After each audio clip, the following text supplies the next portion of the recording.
Bismillahirrahmanirrahim. Assalamualaikum warahmatullahi wabarakatuh. Berjumpa kembali bersama saya Febri Christian Guru Yugo, calon guru penggerak angkatan 9 dari SMK TI Pembangunan Cimahi. Pada kesempatan hari ini saya tidak sendiri, saya didampingi oleh Ibu Wulan Anggarini yang merupakan guru PKN di SMK TI Pembangunan Cimahi. Assalamualaikum Bu Wulan. Waalaikumsalam Bapak. Apa kabarnya hari ini? Alhamdulillah. Alhamdulillah. Oke, hari ini kita akan melaksanakan percakapan pra-observasi ya, Bu Wulan ya. Ya, sebelum nanti saya masuk ke dalam kelasnya Bu Wulan untuk melaksanakan kegiatan observasi kelas atau supervisi kelas. Nanti insya Allah saya akan hadir di sana untuk mengamati bagaimana jalannya proses pembelajaran yang dilaksanakan oleh Bu Wulan bersama peserta didik kita. Oke. Adapun tujuannya dilakukan kegiatan supervisi kelas atau observasi kelas yaitu untuk mengetahui serta juga mengevaluasi proses kegiatan pembelajaran yang dilaksanakan. Nah, hari ini kegiatan awal nih Bu Wulan. Kita melaksanakan percakapan pra-observasi terlebih dahulu di mana tujuannya adalah untuk mempersiapkan Bu Wulan supaya lebih siap nanti dalam kegiatan observasinya, kemudian juga bisa lebih percaya diri dalam mempersiapkan kegiatan pembelajaran yang mana harapannya nanti mudah-mudahan kegiatan pembelajaran yang Bu Wulan bisa laksanakan bisa lebih berkualitas untuk peserta didik kita ya Bu Wulan ya. Oke. Bu Wulan, hari ini mungkin di percakapan pra-observasi ada beberapa pertanyaan yang saya ajukan ke Bu Wulan. Gak apa-apa ya? Boleh sekali Bapak. Oke. Yang pertama nih Bu Wulan mungkin terkait ke tujuan pembelajaran. Tujuan pembelajaran yang ingin Bu Wulan capai nantinya di kegiatan pembelajaran itu apa sih? Karena saya di sini akan menyampaikan tentang pengaruh iptek ya Pak ya di Indonesia, dan kebetulan subbabnya nanti adalah sikap selektif terhadap kemajuan iptek yang ada di Indonesia. Maka untuk tujuan itu yang pertama, saya ingin anak-anak itu bisa memahami pengaruh positif dan negatif iptek, lalu mereka itu bisa mengetahui bagaimana mengantisipasi atau sikap selektif agar mereka tidak terbawa ke hal-hal yang negatif. Yang pertama itu. Yang kedua, anak-anak juga bisa menerapkan dalam kehidupan sehari-hari sikap selektif tersebut agar mereka bisa terhindar dari hal-hal negatif yang timbul sekian banyak dari sekarang kegiatan di anak-anak masa remaja ya Pak ya. Mulai dari hal-hal yang tidak baik penggunaan gadget dan lain sebagainya. Saya harap anak-anak bisa menerapkan itu juga agar bisa memanfaatkan iptek itu dengan baik untuk kedepannya. Iptek ya? Berarti memang dekat sekali sekarang iptek sama anak-anak kita ya. Berarti pemanfaatan dari iptek ini dalam proses pembelajaran atau keseharian mereka, dampak positif negatif gitu ya. Ini yang ingin Bu Wulan capai nanti ya di proses pembelajaran. Oke. Selanjutnya, bagaimana dengan area pengembangan yang ingin Bu Wulan capai nanti ketika kita observasi kelas? Untuk pengembangan ya Pak ya, saya berharapnya ada 2 pengembangan yang bisa saya wujudkan, yaitu di ranah keterampilan dan di ranah pengetahuan. Untuk di ranah pengetahuan, saya ingin siswa itu bisa menguraikan hasil analisis pembelajaran mereka tentang sikap selektif terhadap iptek di Indonesia dari berbagai macam bidang. Dan kebetulan kita nanti bagi menjadi 4 bidang, yaitu ideologi politik, di bidang ekonomi, sosial budaya, dan pertahanan negara. Oke, berarti yang ingin Bu Wulan capai nih area pengembangannya ada 2 tadi ya, ke ranah pengetahuan sama ranah keterampilan. Untuk keterampilannya nanti siswa bisa menuliskan hasil observasi mereka di PowerPoint atau di dalam buku catatan mereka yang akan mereka presentasikan di depan teman-teman mereka. Oke. Kemudian bagaimana rancangan pembelajaran yang Bu Wulan rencanakan nanti di observasi kelas? Untuk rencana pembelajaran yang akan saya lakukan di kelas ini pembelajaran berdiferensiasi berdasarkan kesiapan belajar siswa. Jadi untuk nanti di kelas saya itu akan bagi mereka menjadi beberapa kelompok sesuai masing-masing bidang mereka yang tadi saya sebutkan ada 4 bidang. Lalu mereka mendiskusikan bersama tim kelompok mereka dan mempresentasikan. Lalu untuk metode pembelajaran tuh tadi berdasarkan kelompok. Setelah itu model pembelajarannya mengamati, menanya, mengeksplorasi, mengasosiasi, dan yang terakhir mengkomunikasikan. Oke. Berarti rencananya nanti konsep pembelajarannya adalah berdiferensiasi dengan media, metode yang Bu Wulan sampaikan tadi ya. Oke. Ya. Media pembelajarannya kira-kira apa saja nih Bu Wulan selain presentasi nantinya? Media pembelajaran yang saya gunakan nanti mungkin yang dibutuhkan adalah PowerPoint, LKPD, lalu e-book, PKN dari Kemendikbud, dan yang terakhir mungkin laptop dengan internet. Siap. Oke, tadi media, metode, semua udah Bu Wulan sampaikan nih. Nah, sekarang rencananya kapan akan diimplementasikan gitu? Di waktu yang terdekat mungkin ya Pak ya, kita Oke. akan belajar nanti di hari Senin. Hari Senin ya? Hari Senin kebetulan Oke. nanti saya akan masuk di kelas 12 RPLD, 12. lalu masuk di jam ke-7-8 mungkin lebih jam 1 kurang lebih. Ya. Setelah istirahat. Oke. Baik, berarti di hari Senin ya di kelas 12 KPLD, kemudian di jam ke-7, jam ke-8 nanti saya insya Allah akan hadir di kelasnya Bu Wulan Ditunggu sekali. untuk melaksanakan kegiatan observasi kelas atau supervisi kelas. Insya Allah nanti saya di sana akan mencatat hal-hal yang terjadi mungkin ya Bu Wulan selama proses kegiatan pembelajaran. Nah, nanti setelah Ibu melaksanakan kegiatan observasi kelas, ada satu kegiatan lagi. Ini dalam kegiatan pasca observasi, nanti kita akan melakukan percakapan pra-observasi, tapi nanti kita akan didampingi sama pengajar praktik ya, Bu Wulan ya. Siap ya, Bu Wulan ya? Siap Bapak. Sebelum kita akhiri nih percakapan kita hari ini, Bu Wulan, kira-kira dari percakapan kita tadi, apa yang Bu Wulan dapatkan? Yang saya dapatkan yang pertama itu motivasi apa ya, ternyata pembelajaran berdiferensiasi ini kira-kira bisa membuat siswa itu lebih tertarik belajar tidak.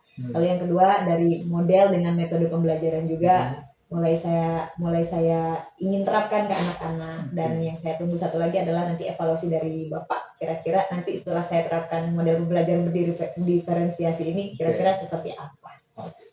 Saya juga nggak sabar nih kayaknya.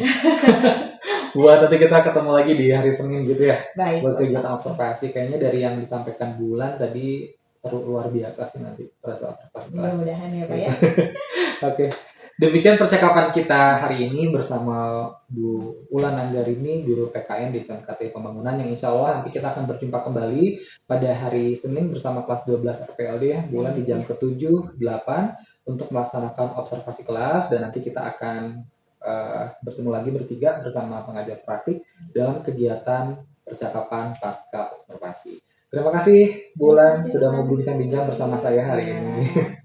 Ya, terima kasih. Wassalamualaikum warahmatullahi wabarakatuh. Ya Nana, assalamualaikum warahmatullahi wabarakatuh. Waalaikumsalam warahmatullahi wabarakatuh. Ya, karena hari ini kita mulai pembelajaran jam pertama, silakan dipimpin dulu berdoa. Sikap sebelum mulai pelajaran, marilah kita membaca doa sesuai dengan kepercayaan masing-masing. Doa dimulai. Doa selesai. Sikap bersalam. Assalamualaikum warahmatullahi wabarakatuh. Waalaikumsalam warahmatullahi wabarakatuh. Untuk Adriansyah ada? Akbar Iman? Hadir Bu. Alma? Arjuna? Sakit. Hadir. Desti? Fala? Ferdiawan? Kina? Gilang? Irfi? Irfan? Yosefina? Mas? Nazril? Muhammad Rifki? Muhammad Aditya? Muhammad Aldo? Mutia? Nafisa? Naufal? Putri? Raffi? Rehan? Rifda? Sukma? Reza? Zafira? Berarti satu orang yang tidak hadir ya? Ya Bu. Oke. Untuk melatih konsentrasi kalian nih, saya punya ice breaking ya. Kita main game sebentar. Saya akan membacakan sebuah kalimat, di mana kalimat tersebut akan ada angkanya. Saya pengen tahu kalian ingat gak Pancasila? Ingat gak? Oke. Saya akan bacakan sebuah kalimat dan saya akan tunjuk kalian. Kalian yang harus menjawab. Kalian yang saya tunjuk yang harus menjawab. Saya. Oke. Konsentrasi. Vina dengan Alma jalan-jalan ke Bandung. Dia melihat ada dua temannya. Kemanusiaan yang adil dan beradab. Setelah Vina bertemu dengan dua temannya, lalu dia pergi ke swalayan. Ternyata Vina dengan Alma ini haus. Ya, dia membeli 4 botol air. Itfi. Musyawarah yang dipimpin oleh hikmah kebijaksanaan dalam permusyawaratan perwakilan. Oke. Setelah beli air, ternyata Vina dan Alma ini lapar. Akhirnya dia beli 1 nasi. Ketuhanan yang Maha Esa. Oke. Setelah beli 1 nasi, ternyata Vina dengan Alma ini masih lapar. Akhirnya dia beli 5 bungkus cemilan. Keadilan sosial bagi semuanya. Oke, tepuk tangan untuk kalian semua. Kasih masih tinggi ya. Wah, Asik, keren. Nah, sekarang sebelum saya masuk ke materi, saya ingin membuat kesepakatan dulu nih buat kalian bahwa seperti biasa tidak ada penggunaan handphone pada saat belum diberikan instruksi. Jadi silahkan handphonenya disimpan di tas masing-masing atau dimasukkan ke dalam tas. Dan selanjutnya tentang kerapian ini yang selalu saya terapkan dalam pembelajaran sehari-hari. Jadi saya tidak mau ada siswa yang tidak rapi. Sudah rapi belum? Oke. Untuk menyaring positifnya impact dan negatifnya impact. Oke, agar kita bisa menyaring hal positif apa dan hal negatif apa dari iptek yang ada di Indonesia. Selain itu, ada yang bisa menjawab lagi? Silakan. Kira-kira kenapa kita harus belajar tentang sikap selektif? Agar tidak terpengaruh sama dampak negatif. Agar tidak terpengaruh oleh hal-hal negatif dari iptek. Oke. Jadi di sini saya sudah tuliskan bahwa ada tujuan pembelajaran. Ivi, silakan dibacakan nomor 1. Siswa dapat menjelaskan sikap selektif terhadap perkembangan iptek di berbagai bidang.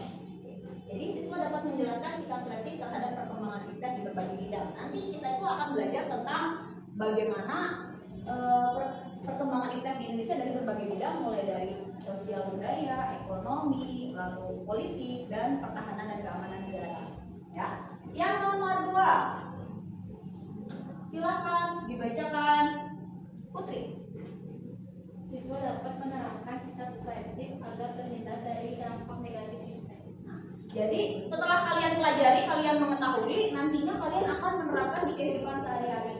Nah, nanti untuk pembelajaran hari ini akan saya bagi menjadi beberapa kelompok di berbagai bidang. Jadi nanti mungkin saya bagi menjadi 5 kelompok. Saya bagi menjadi 4 kelompok. Jadi ada yang 6, ada yang 7. Saya bagi menjadi beberapa bidang. Nanti kalian silahkan buat materinya dalam PowerPoint. Nanti kalian presentasikan. Untuk penilaian, saya ambil 2 penilaian, yaitu penilaian mandiri dengan penilaian kelompok.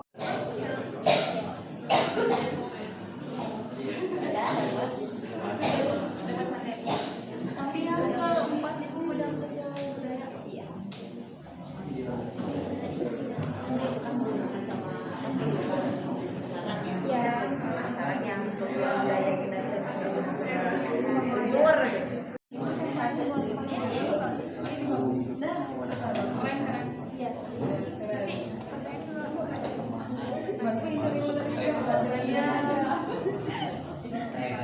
Ada yang belum mengerti bisa ditanyakan langsung oleh kelompok 4 ya. baik Bu.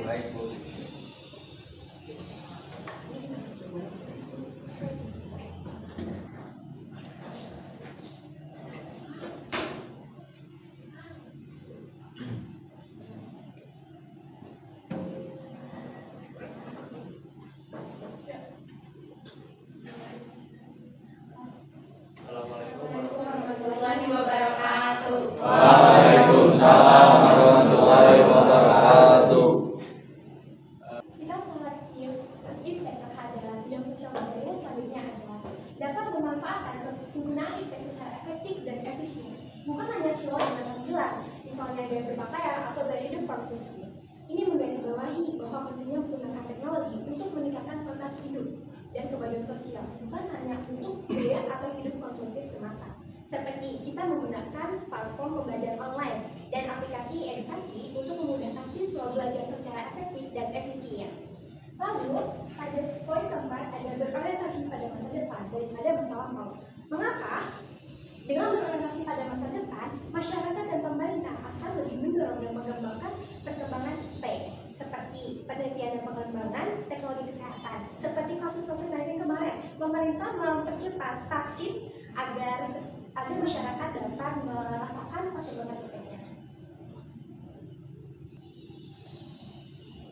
Oke, setelah masuk sikap selektif yang sudah kita sebutkan tadi, ada yang ingin bertanya, silahkan. Oke, silakan dari teman-teman. Kalau ada yang mau ditanyakan dari sikap selektif terhadap pengaruh kemajuan iptek di bidang sosial budaya, boleh angkat tangan dan sebutkan namanya.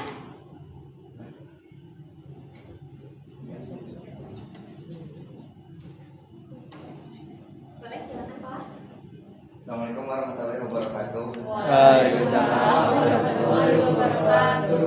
Saya Pala Ryan Albar dari kelompok ideologi ingin bertanya, mengapa sih masyarakat senantiasa mengalami perubahan sosial, mengalami perubahan sosial dan budaya?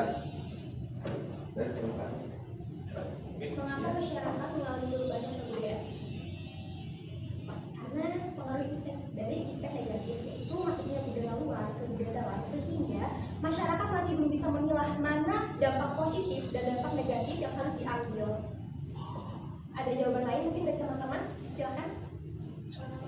Mungkin karena teknologi juga berjalan, jadi semakin berkembang. Seharusnya dengan perkembangan zaman kita boleh mengikuti perkembangan zaman, tapi kita tidak boleh melupakan budaya masa lampau.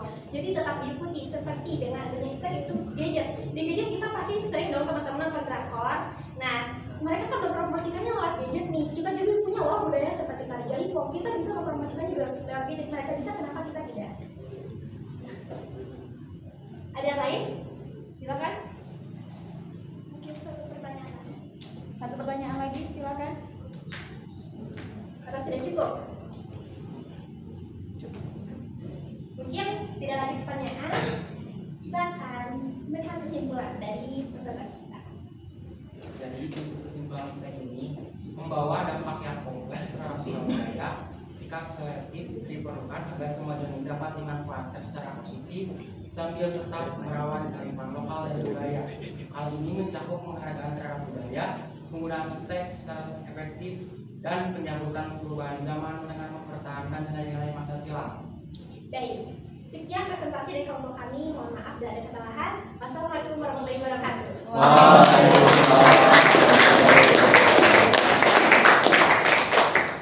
Luar biasa sekali ya, tadi kelompok 4 sudah presentasi yang menjelaskan sikap selektif yang harus dilakukan agar kita terhindar dari hal negatif di bidang sosial budaya. Nah, saya akan sedikit menguatkan dari presentasinya kelompok 4 tadi ya, bahwa banyak sekali dampak yang bisa masuk ke Indonesia karena gadget tersebut, termasuk diantaranya cara berpenampilan, cara berperilaku, apa yang ditonton anak-anak zaman sekarang itu semua bisa dilakukan dengan gadget. Nah, sikap selektif yang paling awal yang harus kalian lakukan adalah kalian harus ingat niat kalian menggunakan gadget itu untuk apa? Untuk apa? Untuk hal yang positif. Ketika kalian sudah meniatkan, oh saya harus menggunakan gadget ini dengan positif, maka apapun yang akan kalian lakukan, kalian akan melakukannya dengan bijak. Jadi kalian tuh harus menggunakan media sosial dan gadget kalian dengan bijak. Jadi jangan sampai ada hal-hal yang merugikan orang lain karena adanya gadget. Itu ya, itu tadi yang sudah disebutkan oleh teman kalian nih, banyak ya sebetulnya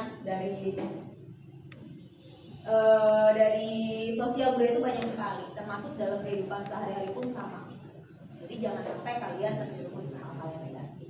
Ya, bisa dipahami untuk pembelajaran dari kelompok 4 tadi?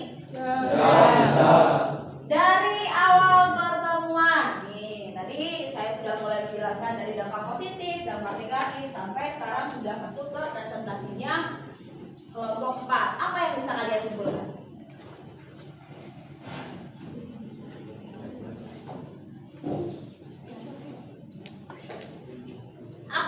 bisa kalian simpulkan dari apa yang sudah saya jelaskan dan teman kalian presentasikan? Silakan. Tidak seluruh penggunaan teknologi itu ada yang baik, ada juga yang buruk. Maka dari itu kita sebagai penggunanya harus cerdas dalam memilih mana yang baik dan mana yang buruk. Oke, tepuk tangan untuk kalian. Kita mau berdoa sesuai kepada kepercayaan masing-masing. Berdoa dimulai.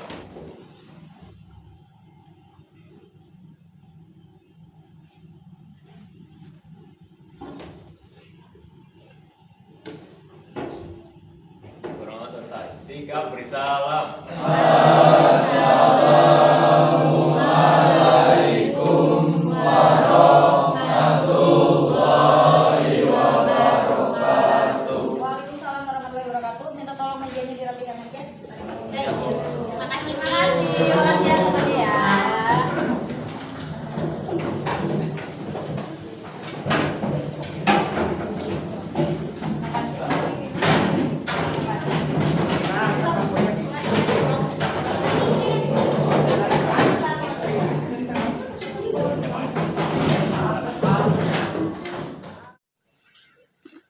Assalamualaikum warahmatullahi wabarakatuh. Berjumpa kembali dengan saya Febri Christian Gorigo, CGP Angkatan 9 Kota Cimahi dari SMK TI Pembangunan.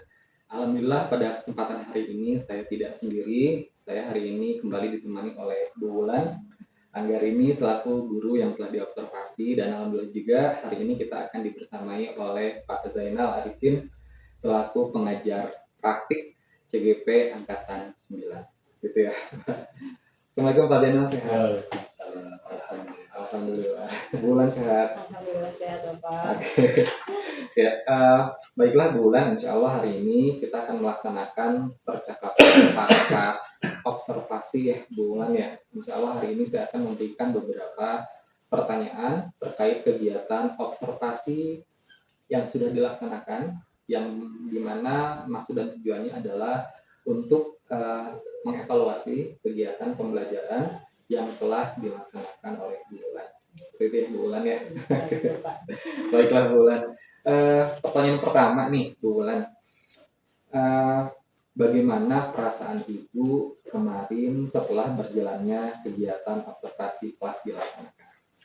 Alhamdulillah saya senang sekali ya Pak ya bertemu dengan anak-anak kembali belajar, dan alhamdulillah pembelajaran bisa berjalan dengan lancar dan anak-anak juga bisa menerima pembelajaran dengan baik, bisa mempresentasikan dengan baik. Itu artinya kan pembelajaran yang saya berikan bisa diterapkan dalam kelas, bisa diterima juga dengan baik dengan oleh anak-anak. Oke, alhamdulillah ya, semua berjalan lancar, anak-anak juga antusias kemarin ya dalam kegiatan pembelajaran. Oke.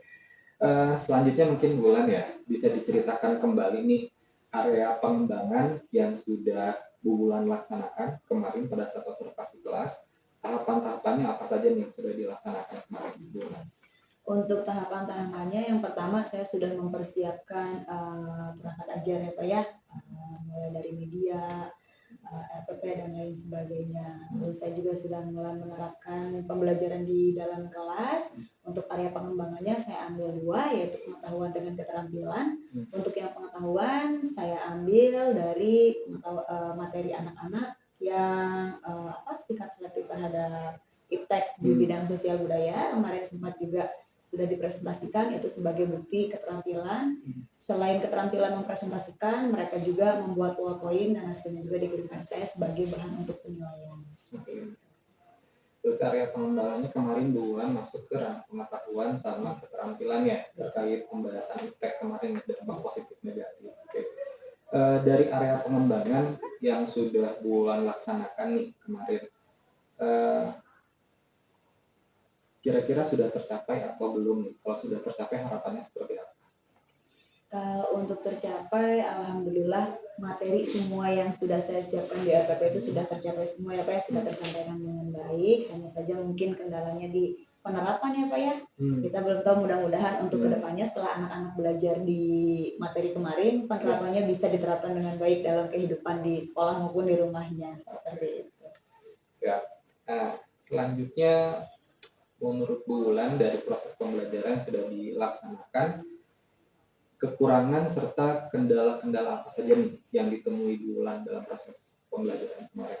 Pada saat pembelajaran kemarin yang saya lihat ya Pak ya, waktu anak-anak, kalau waktu mereka bekerja kelompok itu saya lihat mereka aktif semua. Hanya saja mungkin ketika temannya presentasi, mungkin ada beberapa anak yang konsentrasinya agak kurang karena memang mereka pegang handphone ya Pak ya.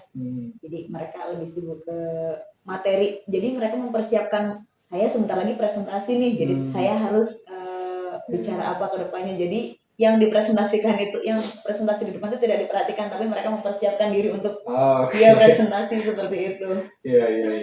Oke, pada saat diskusi kemarin semua bekerja sama dengan baik ya Bu Wulan ya. Mungkin yang tadi Bu Wulan sampaikan, mereka lebih fokus mempersiapkan diri sehingga lupa memperhatikan ya. Yang presentasi. Ya, seperti itu. Oke. Terkait yang disampaikan Bu Wulan tadi, kira-kira kenapa nih hal itu bisa terjadi Bu Wulan? Karena mungkin dari segi materi mereka belum seluruhnya menguasai ya Pak ya. Jadi mereka ada rasa gimana ya Pak, deg-degan.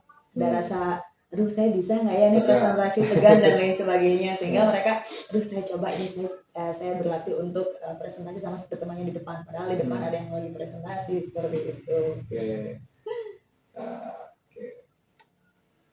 Kehadiran penuh siswa mungkin ini di kelas ya Bu Wulan ya, sehingga pada saat ada yang presentasi rekan-rekannya masih fokus mempersiapkan diri seperti itu yang Bu Wulan sampaikan tadi. Oke. Dari penyampaian tadi Bu Wulan, kira-kira rencana tindak lanjut ke depannya seperti apa? Tindak lanjut dari permasalahan yang kita temui barusan ya Pak ya, konsentrasi anak-anak, mungkin nanti saya akan membatasi dulu penggunaan gadget mereka.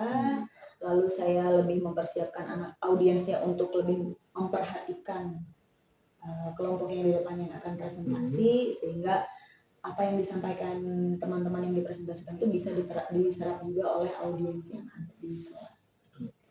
Ini rencana bulan ke depan ya, tindak lanjutnya. Mudah-mudahan rencana yang Bu Wulan sampaikan tadi semuanya dapat direalisasikan ya Bu ya dalam kegiatan pembelajaran, sehingga kedepannya insya Allah mudah-mudahan kegiatan pembelajaran bisa berjalan lebih baik lagi nih Bu Wulan. Nah, dari penyampaian Bu Wulan, kira-kira kapan nih Bu Wulan akan merealisasikan? Mulai dari pertemuan selanjutnya Pak. Kemarin kan sudah sebagai evaluasi ya Pak ya, oh ternyata anak-anak ini kurang konsentrasi karena memang mereka mempersiapkan dirinya sendiri. Berarti untuk selanjutnya saya akan membatasi penggunaan gadget mereka dan lebih memperhatikan fokus ke yang presentasinya. Siap. Oke. Baik Bu Wulan, terima kasih banyak ini atas jawaban-jawabannya, luar biasa. Mudah-mudahan apa yang Ibu rencanakan ini semuanya bisa segera direalisasikan ya pada proses pelajarannya selanjutnya, pertemuan selanjutnya. Oke. Baiklah, selanjutnya saya akan memberikan kesempatan kepada Pak Zainal Arifin selaku pengajar praktik untuk memberikan feedback ataupun umpan balik terkait kegiatan observasi Pak, kemudian juga pasca observasi yang sudah dilaksanakan. Monggo Pak. Kalau kemarin itu siswanya ada berapa orang? Kemarin itu satu kelasnya ada 28 orang Pak. Jadi dibagi berapa kelompok? Kemarin saya bagi menjadi 5 kelompok. Dan pada hari itu 5 kelompok itu harus presentasi. Karena waktu yang kurang memungkinkan apa ya, kemarin yang presentasi baru 1 kelompok Pak. 1 kelompok. Iya. Jadi yang tadi mempersiapkan sendiri nggak tampil berarti? Jadi iya belum sempat Belum tampil, sempat tampil, karena yang tampil baru 1 kelompok. Jadi untuk yang 3 kelompok, untuk yang 4 kelompok biasanya di pertemuan selanjutnya.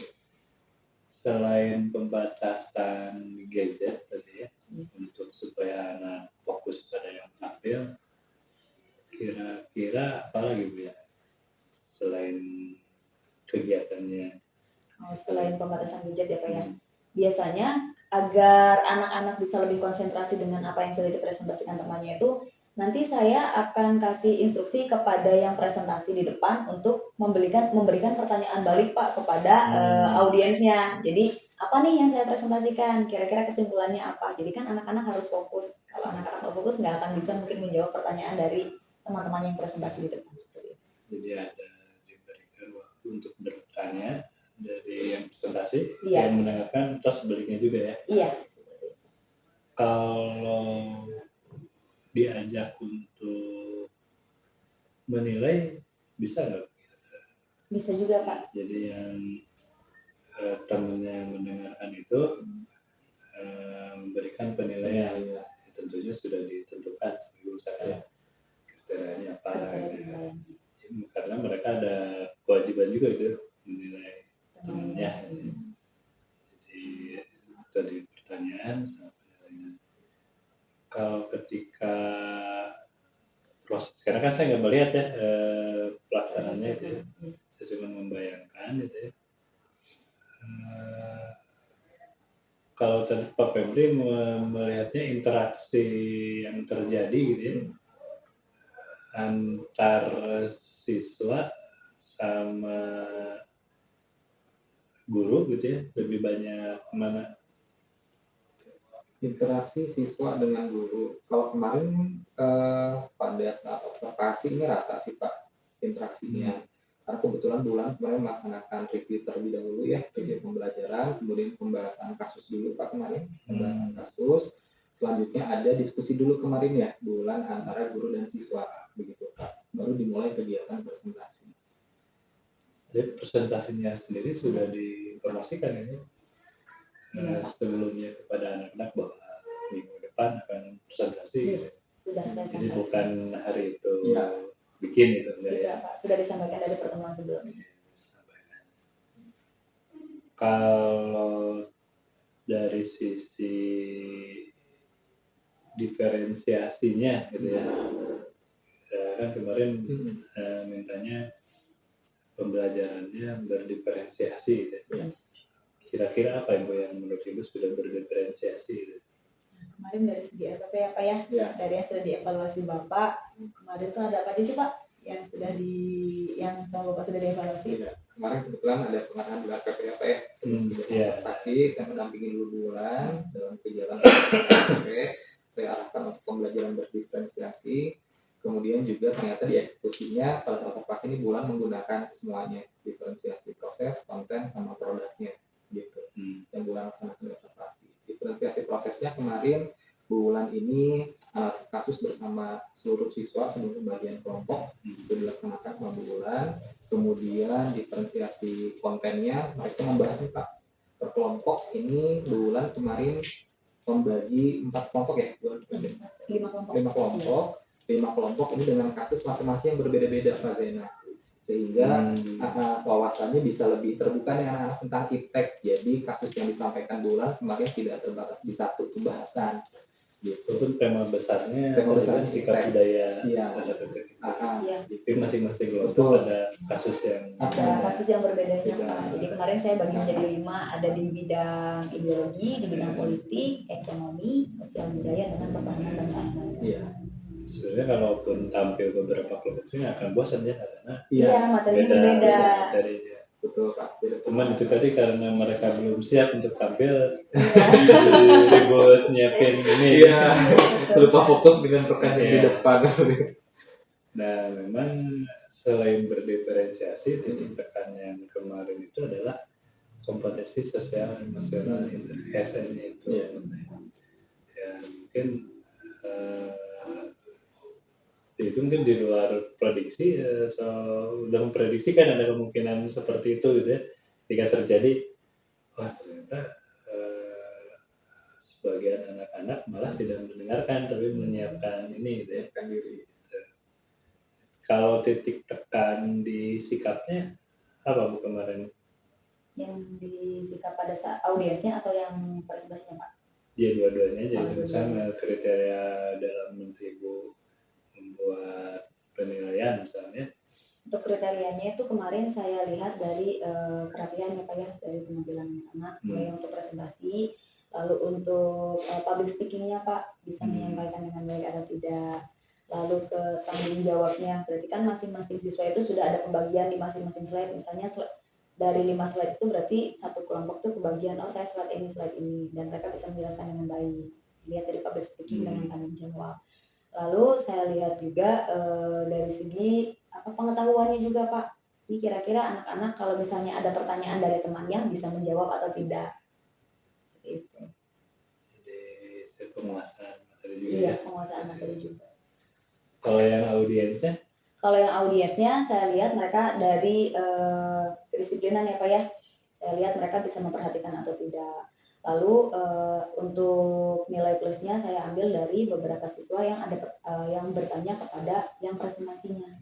Itu saya kasih nilai poin plus karena mereka memperhatikan juga, lalu mereka tertarik nih dengan apa yang sudah disampaikan oleh temannya. Seperti itu.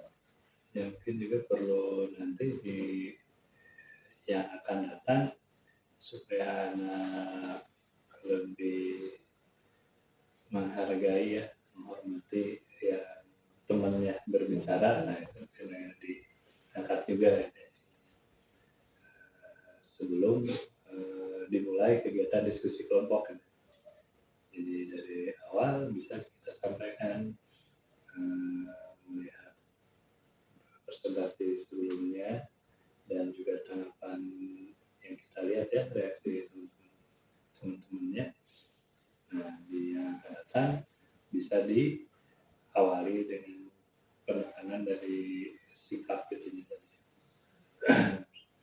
Karena kan dalam diskusi selain kemampuan untuk mengutarakan gagasannya, pendapatnya, atau pembahasan materinya, juga jangan lupa kemampuan dia untuk bisa menghargai, menghormati orang lain, yang berbicara dan berikan kesempatan juga.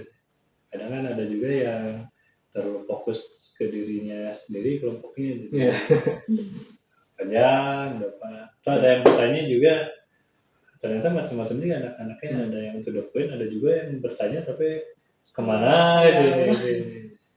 Yang jadi bertanya dengan efektif gitu. Kemudian kalau yang pascanya ada ini ya, apa sih, yang rencana pengembangan dirinya? Ya, ada dari bulan ada. Ya. Bisa ini apa, digali di situ. Enggak bulan rencana pengembangan diri yang kemarin sudah disampaikan ya. Iya. Jadi kemarin kebetulan kita ada kegiatan lagi Pak sebelum sama Bapak setelah selesai pembelajaran. Jadi kita diskusi lagi berdua. Jadi untuk ke bulan kemarin terkait pengembangan diri bulan ya kemarin ya.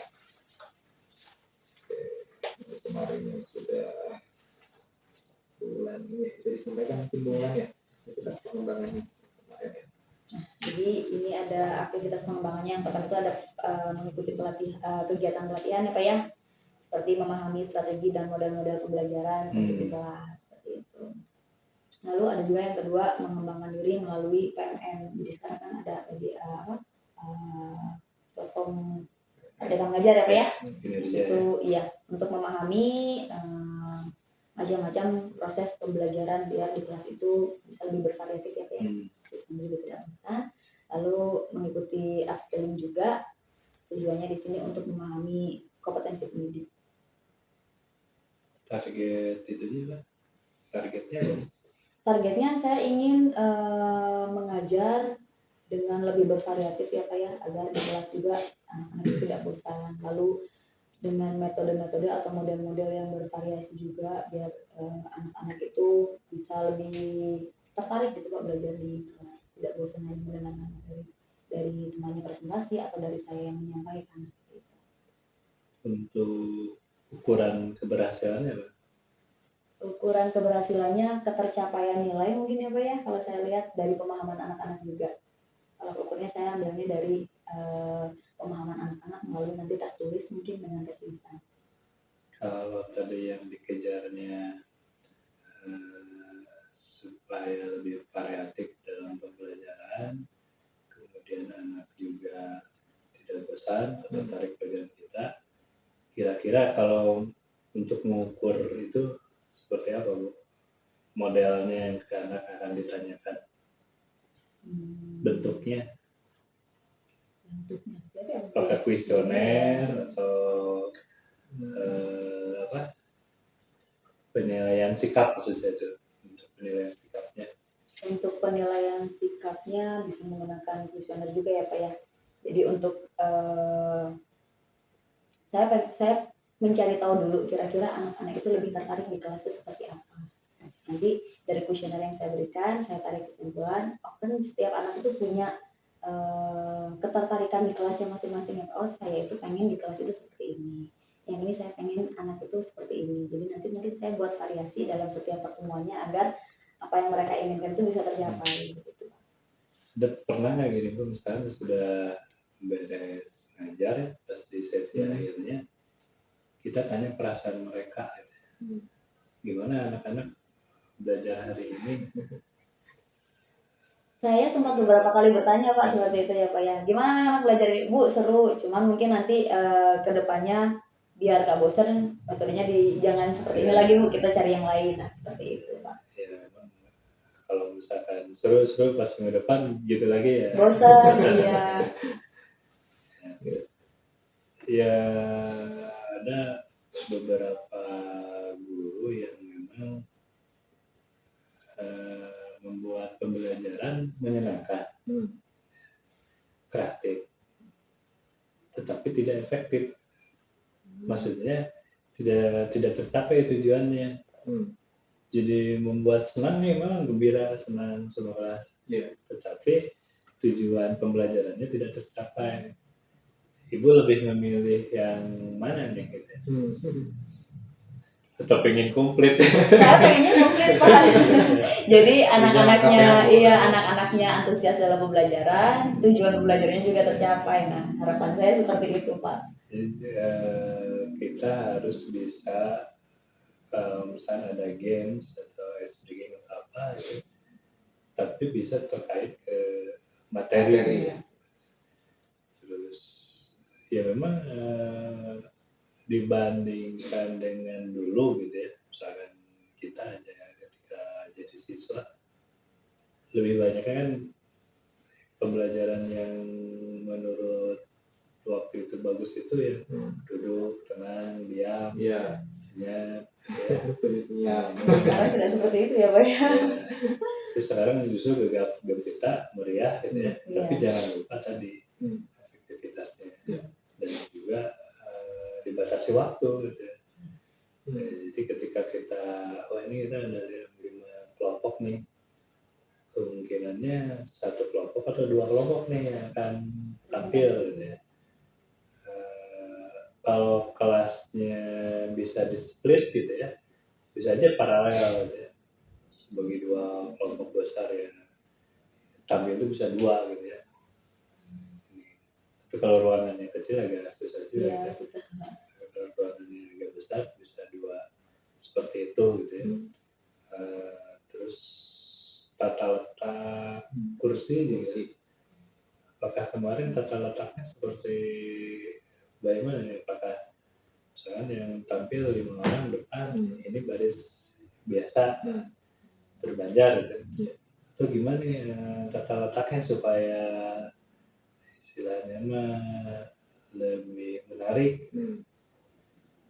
Kayak di televisi kan ada model talkshow, model apa. Jadi itu juga bisa menjadi salah satu daya tarik gitu ya dalam belajar tata kursi gitu ya. Kalau yang terakhir itu di pendukungnya gimana Bu? Ini untuk lebih titik beratnya kemana Bu? Yang minta daya dukungnya? Lebih ke sarana dengan media online ya Pak ya, untuk sarana untuk pendukungnya. Nah, di sini kan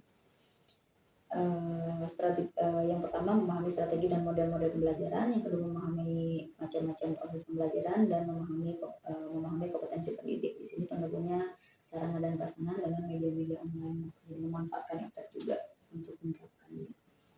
Kalau itu ada upskill-nya, ada diklat keluar juga, cukup menggunakan online saja sampai PMM. Kalau misalnya ada keluar, insya Allah saya ingin mengikuti juga Pak, begitu. Yang disupport ya. Iya, Bapak ya disupport sekali ya Pak ya. Sangat disupport Pak. Sekarang mulai ini mungkin Pak Zena karena sekarang sedang maraknya penggunaan PMM ya Pak ya, media ini juga harus didorong di sekolah. Kemudian juga dari SIM PKB sendiri untuk peningkatan upskilling. Itu biasanya kalau yang peningkatan upskilling dari SIM PKB ini ada 2 kombinasi nanti ada pelaksanaan secara daringnya dan luringnya nanti pada saat BIMTEK ya bulan ya. Mudah-mudahan kedepannya bisa lebih bersemangat lagi mengikuti kegiatan upskillingnya Pak Zainal. Nah, itu upskill Upskill. diselenggarakan Dari BPPMPV biasanya Pak. jadi langsung Biasanya. dan nanti pas BIMTEK-nya offline atau Offline, biasanya offline. Nanti kalau upskilling biasanya guru-guru dapat terima undangan secara personal di SIM PKB masing-masing. Ya, SIM PKB masing-masing. Nah, biasanya SIM PKB jarang dibuka, Pak Zainal. ya. Jadi kalau kita sosialisasikan lagi, kita diseminasikan lagi bahwa kegiatan upskilling ini kontinu nih sifatnya akan selalu ada. Nanti ada undangan di SIM PKB, harapannya bisa diikuti oleh seluruh guru. Provisi akademi pembelajaran aja. Bisa juga ketika kita akan memberikan teguran misalnya teguran kepada guru gitu ya yang melakukan pelanggaran tapi dengan pendekatan coaching gitu. Jadi nggak tiba-tiba langsung Guru ya Pak. karena tahu kenapa saya panggil gitu. Udah langsung ini duluan gitu. Emosi duluan. Ya. Kalau yang merasa udah tahu merasa salah mah ya udah Pak saya salah ya. Tapi ada juga nggak tahu Pak kenapa saya begitu itu loh. Nah, jadi gimana caranya selain tadi untuk supervisi akademik dengan pendekatan coaching gitu ya, tapi juga ketika kita akan memberikan punishment dan memberikan teguran kepada pegawai dengan pendekatan coaching jadi sampai dia menyadari kesalahannya kemudian dia bagaimana untuk memperbaiki kesalahannya dan komitmen untuk lebih baik itu mungkin saran saya untuk coaching ini saja Pak Bu. Terima kasih Terima sekali. Ya, terima kasih banyak Pak Zainal atas feedback serta umpan balik yang diberikan pada kegiatan observasi serta pasca observasi ini. Alhamdulillah akhirnya rangkaian kegiatan supervisi akademik ini telah selesai dilaksanakan dimulai dari kegiatan praobservasi bulan kemudian pelaksanaan observasi dan akhirnya alhamdulillah dibersamai sama Pak Zainal pada kegiatan pasca observasi. Alhamdulillah semua kegiatan berjalan lancar. Terima kasih Pak Zainal, terima kasih Bu Wulan. Semoga kedepannya dari kegiatan supervisi akademik ini kita bisa menghadirkan kegiatan pembelajaran yang lebih baik lagi. Terima kasih. Assalamualaikum warahmatullahi wabarakatuh. Atur nuhun. Bapak hatur nuhun.